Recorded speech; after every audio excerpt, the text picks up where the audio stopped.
உடனுக்குடன் நேரலை செய்தி. பக்ரீத் பண்டிகை மற்றும் ஞாயிறு விடுமுறையொட்டி கேரளாவில் இருந்து நீலகிரிக்கு வரும் சுற்றுலா பயணிகளின் வருகை அதிகரித்திருக்கிறது.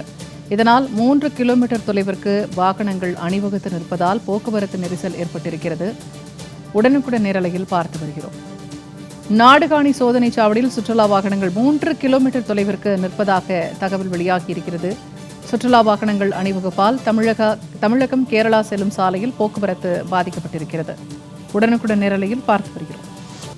பக்ரீத் பண்டிகை மற்றும் ஞாயிறு விடுமுறையை ஒட்டி கேரளாவில் இருந்து நீலகிரிக்கு வரும் சுற்றுலா பயணிகளின் வருகை அதிகரித்திருக்கிறது.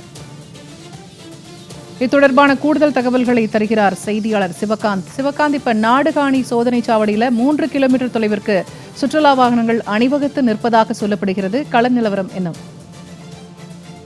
வணக்கம். பக்ரீத் பண்டிகை நேற்று கோலாகலமாக கொண்டாடப்பட்ட நிலையில் நீலகிரி மாவட்டத்தை ஒட்டி அமைந்துள்ள கேரளாவில் இருந்து பக்ரீத் மற்றும் ஞாயிறு விடுமுறை ஒட்டி இன்று காலை முதலே சுற்றுலா பயணிகள் வருகை அதிகரித்துள்ளது.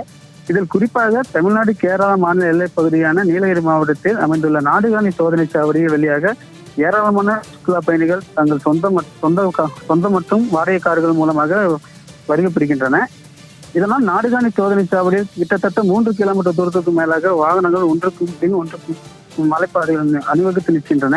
இதனால் தமிழக கேரளா செல்லும் சாலையில் இந்த காலை முதலே போக்குவரத்து பாதிப்பு ஏற்பட்டுள்ளது. தகவல்களை பகிர்ந்து கொண்டமைக்கு நன்றி சிவகாந்த்.